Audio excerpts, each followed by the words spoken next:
How's it going, everyone? I'm Joshua Tigas, and thank you for listening to The Positive Point, a podcast where I try to shed some light into your world.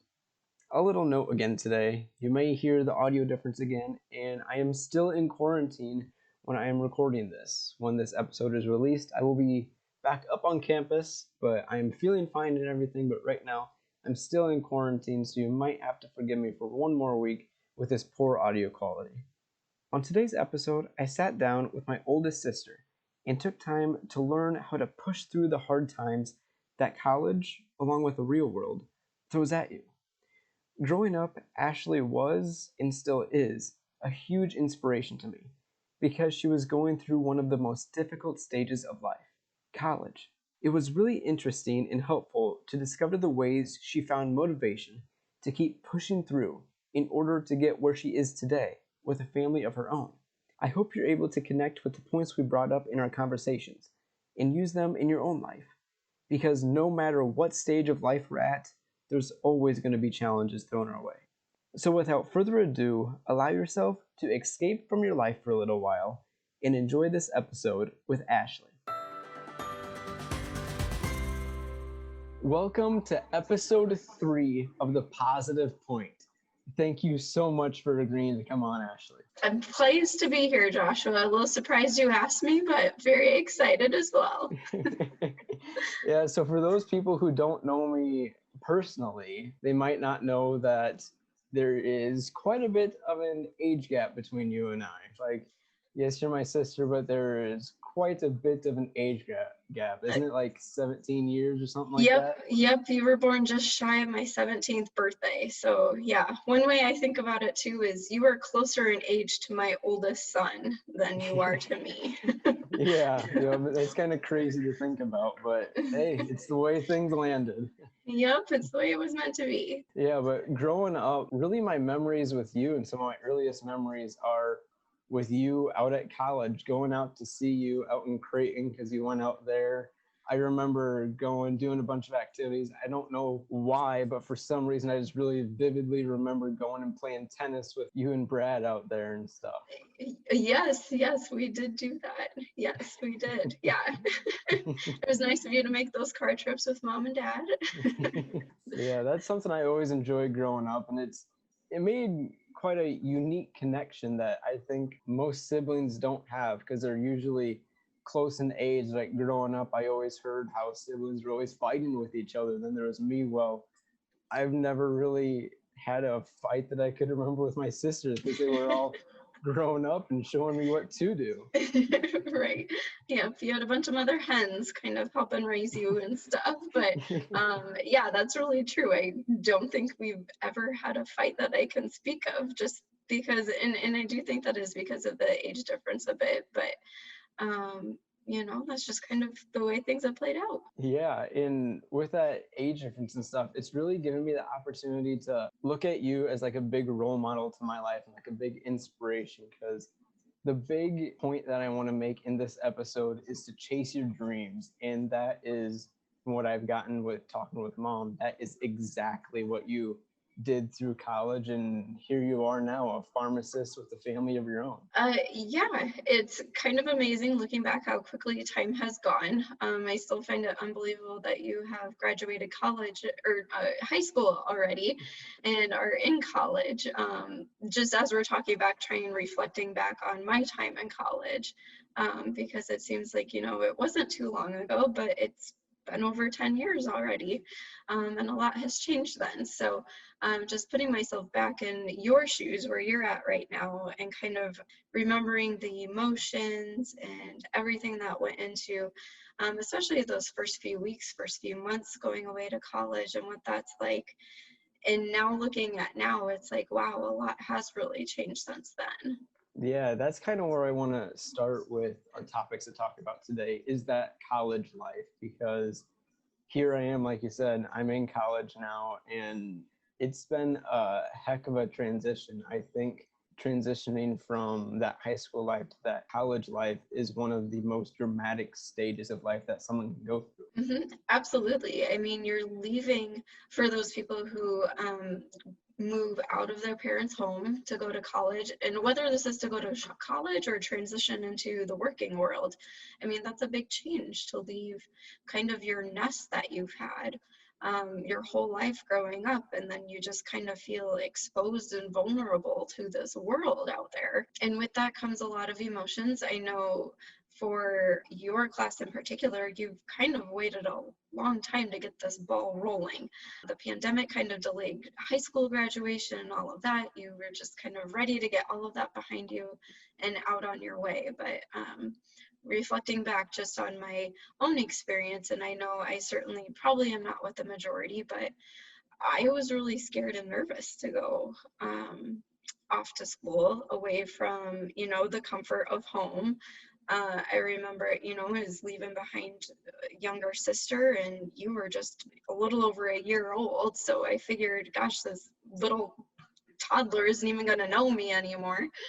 And just feeling really kind of torn and conflicted with going, like knowing if I want to go and do my studies, I know this is what I have to do. But with that, just having an open line of communication with someone about all those different things that you're going through.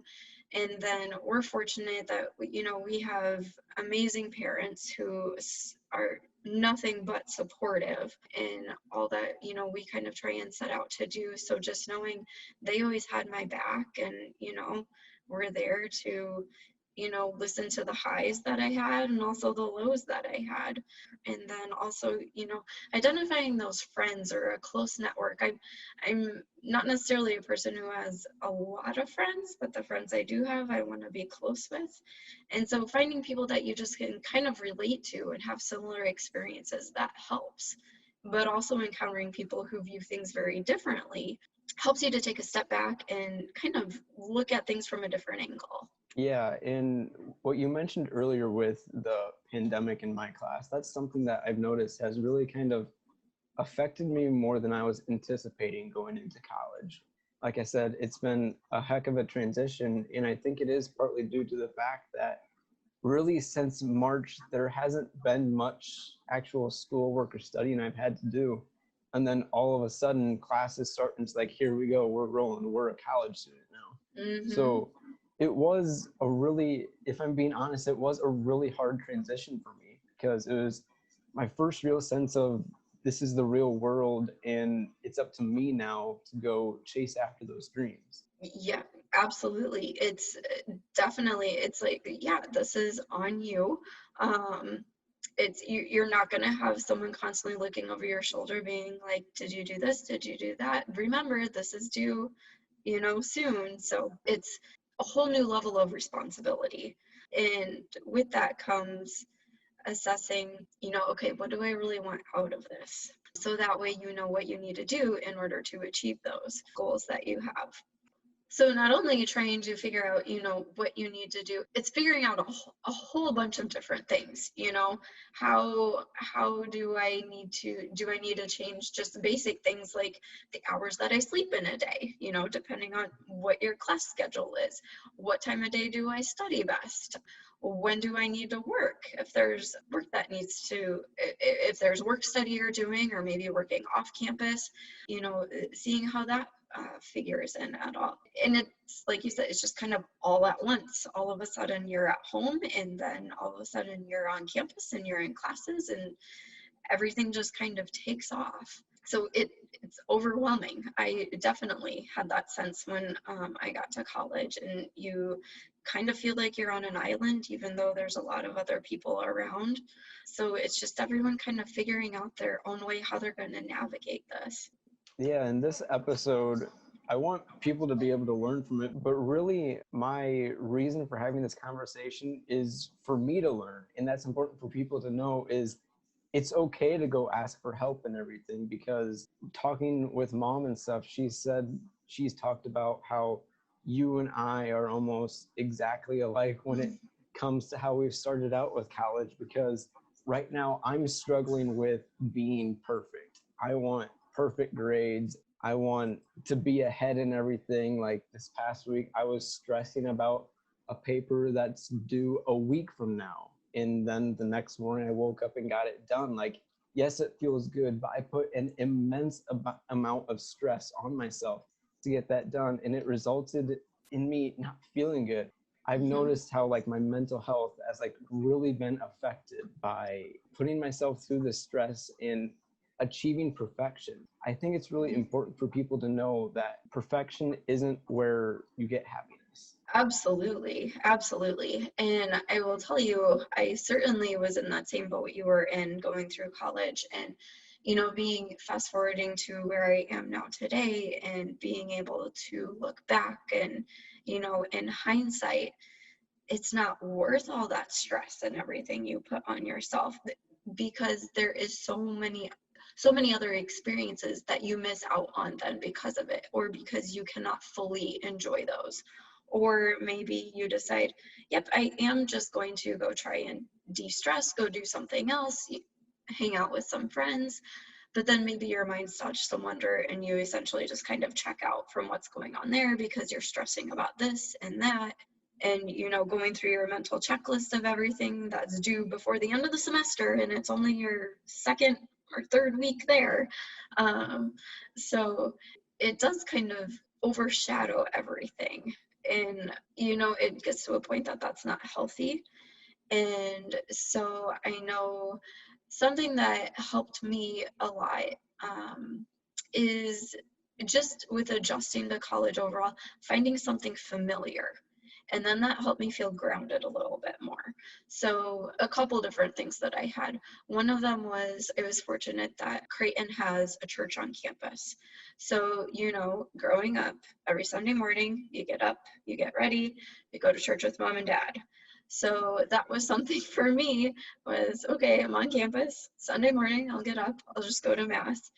And it just kind of, it felt like home, it felt familiar, and it kind of helped ground me a little bit and ease whatever nerves or anxiety I might have. Like, okay, hey, there is way more to this world than whatever exams I have coming up or whatever papers maybe due. So it allows you to turn your worries over to God for a while and just kind of just be for that little while. Other things I found, it could be as simple as, watching a TV show that I would watch every week at home. I know times have changed a bit, a lot now. With Netflix, you can binge watch something that, you had to wait all week for the show to come on. So that's changed a little bit. But if maybe there's an episode, I know you and I kind of share a liking for the show Friends. So if there's a certain episode that speaks to you where you're just like, I just know if I watch this, I will just, I'll de-stress, I'll laugh a little. Finding something like that just to kind of take you out of the moment of what you're worrying about and to focus on something else for a little bit. Yeah, and that's something that I've learned a little bit too through experiences of I've had to take that step back from all that stress and like, hey, I need to quit this. This ain't helping me and everything. So I have found some of those outlets to de-stress and stuff. And that's really important for people to do in just life in general because I know there's a bunch of stress with work and maybe some financial stress on you, but finding ways to de-stress is really key to making yourself a better person. One thing I want to ask you is when you went into college, did you really have a specific goal in mind or a dream you wanted to like achieve in your future? Um, well, going into college, I would say I knew the profession I wanted to go into. So that really helped set my goals as far as the academics of college went. And I knew that pretty much going in my first semester, for sure that first year, which was helpful to me. I'm a person that I feel a lot better if I have a plan. I know what the plan is, I know the steps I need to get there because I'm kind of a by the books type person. I prefer black and white. When there's gray, I want more direction. um, but that's also what college is about too, is finding out how you handle those situations because, even the world of medicine is not black and white. We like to think it is, but there's certainly lots of gray areas where you just have to make best judgment calls. And that's where you kind of have to draw on experience and research and your character. to make the best decisions that you can. So that's a lot of college too, is developing your character. And how do you handle those situations of stress? How do you handle when everything takes a 180-degree turn all of a sudden? And honestly, I mean, you've lived through a significant event just with the pandemic and that, and having the end of your high school career turned upside down. So whether you realize it or not, you've certainly had to adjust to a lot already. This is just taking it outside of home. And I love how you said, stress isn't just what you're experiencing now, maybe at college. There's all kinds of stress in life, and it changes as you progress. There's family stress, like you said, there's job stress, career stress. Once you leave college, there's the transition from being, I've been a student my entire life. Now I am that employee or that teacher out there. So making that transition is kind of another leap. Yeah, you mentioned how you developed your goals throughout college, and I've found that I'm starting to do that too. But how do people use those goals and those dreams to help motivate them to go accomplish it? Absolutely. I think with setting your goals, you then are able to see the steps you need to take to reach them, which makes them seem more attainable. So you can, kind of start checking things off your list. And as you do that, you kind of gain momentum then, like, okay, I'm getting closer, I can do this. Or, maybe those goals are first out there and you're thinking, how am I ever going to do this? And then, you start going along your curriculum that you have, and it's like, okay, I can do this. And it's not all sunshine and rainbows all the time. There are definitely courses that are going to be more challenging, more difficult than others. If you're a person who's used to always being top of the class, acing everything, that just may not be the case at college. So it's kind of accepting that, but still getting out of things what you want. Feeling like you've learned something, like you're making a difference, that you're going to use this to carry forward to make a difference in someone's life. So I think that's kind of what was motivating, like, okay, I'm going to use this and I'm going to help someone. This could impact someone's life someday. So carrying that forward. And I also think taking opportunities as they come up, and goals can change. You may be headed down one path and decide, to veer off another way for a while. And that's fine. That's all, that's life. That's getting those experiences. And if an opportunity comes up that you're like, maybe I'll just wait, say maybe I'll do it now. You don't know if you're ever going to have that chance again to do something. So really just recognizing opportunities as they come your way and taking advantage of them, and doing something that you never thought you would have done. That's just going to fuel your motivation to keep going forward with your goals. Yeah, I love that, how you're like fueling your motivation, how your goals and dreams really help push you through those hard times that you're gonna experience. It's inevitable throughout college, throughout life in general. You're gonna experience those hard times, but developing those goals and dreams are really key to helping you push through. And I think that can easily transition into how people can use what we've talked about in this conversation today, is really to go find their burning desire that they have within their heart. Because I believe someone does have a dream. Each person does have a specific dream in their mind. And it really comes down to, are you going to chase it, or are you going to let your dream be a dream? Definitely. And I also think some people at this point in their lives are like, well, I just don't know. And that's okay too. I mean, as you start out in college, it's this beginning of an amazing experience in this very important stage of your life.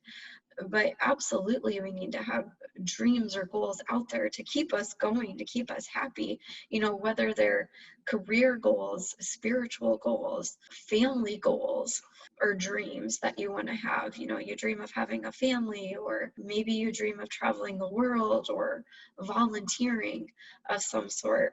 Just do it. And I think people will be surprised by, how it makes them feel. Yeah, absolutely. I love that. And really thinking about all of those goals and dreams that I have, I know I just said it, but it really just fuels you. It fuels your heart to go chase after it and stuff. So I know I could keep sitting down and talking about this with you for hours and stuff, but I think we should probably start wrapping up here. But I do have to ask you, what is your favorite positivity quote or positive quote that gives you the little extra boost when you need it? So one thing that I like to do, and it can kind of tie into what we talked about today, but it's more of just a general how I kind of go about my daily life in general, and that is be kinder than necessary, for everyone is fighting some kind of battle. And I find that even in, chasing your dreams, you may not be at the same point in your life as your peers or other people. And you just, if people are having off days or something, that's okay. We all have them. And I just try to remember, I'll be as nice as I can, because I don't know what they're going through that day. I don't know what just happened to them. Maybe they got some horrible news. So just be kind. Yeah, exactly. That kind of goes back to what we talked about in episode 1, how you don't know what other people are going through. So be that positive point to their day. Exactly. Well, Ashley, thank you so much for coming on. I had an amazing time. Like I've said, you've been an amazing role model and influence to my life, such an inspiration and stuff. So I hope people are able to pull something out of this conversation, because I know I pulled a lot. So thank you for coming on. Great. Thanks, Joshua. I hope you enjoyed the conversation I had with Ashley. I know I learned a lot, and I hope you were able to relate, or at least find a way you could use something we said to enhance your life. Now, that'll bring us to the positive point of the podcast. For this episode, it has to be to go chase your dreams. The world is yours to conquer, and it's up to you to make an impact. We all have a purpose on this earth, and you have gifts that others don't. The people in this world are like a puzzle. We are each a unique piece that fits together to complete a beautiful picture. Find the motivation within yourself to chase your dreams, because by doing that, you are going to have an impact on someone's life. If we go through the motions of life, we lose our hope and meaning behind pushing through. We're just doing things because society says we have to do them. But when you chase your dreams, you feel whole. Your life suddenly feels like there's purpose behind pursuing that job or writing that paper. Each and every one of us are at a different stage in our life, but that doesn't matter. If you're in college or retired, we all have dreams for what we want to accomplish before our time is up. No matter what the people around you say, I'm here to tell you that you have it in you. The motivation to turn that dream into a reality starts within your heart. The only person who needs to believe in you is yourself. Your life is but a canvas upon which your story is meant to shine. There's no doubting that there's going to be hard times. But just because you turned a corner doesn't mean you've lost your direction. When you feel like quitting, think back to why you started. Use that dream as motivation, and before you know it, you'll be living it. Life isn't about how much you accomplish, it's about who you affect. Through chasing our dreams, we become inspirations to those around us. It is because of you that the next Elon Musk could be born. Chasing your dreams allows you to feel fulfilled within your heart, but it leads to so much more. It leads to the future, your future. This life is yours. What are you going to do with it? Today, I challenge you to discover the dream that your heart desires. When we find what we truly want in life, the motivation is there. All you have to do is believe in yourself. So I challenge you to discover what your heart desires. I hope you enjoyed today's episode, and as always, feel free to DM me on Twitter at thepositivepoi2.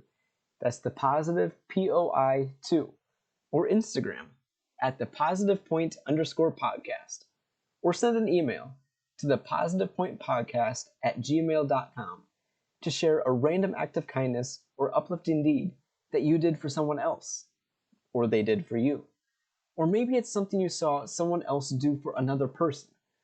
reach out to me and share the story. Who knows? Maybe you will be the next positive point of the podcast. Until next time, this is Joshua Tigas. And remember, keep it positive.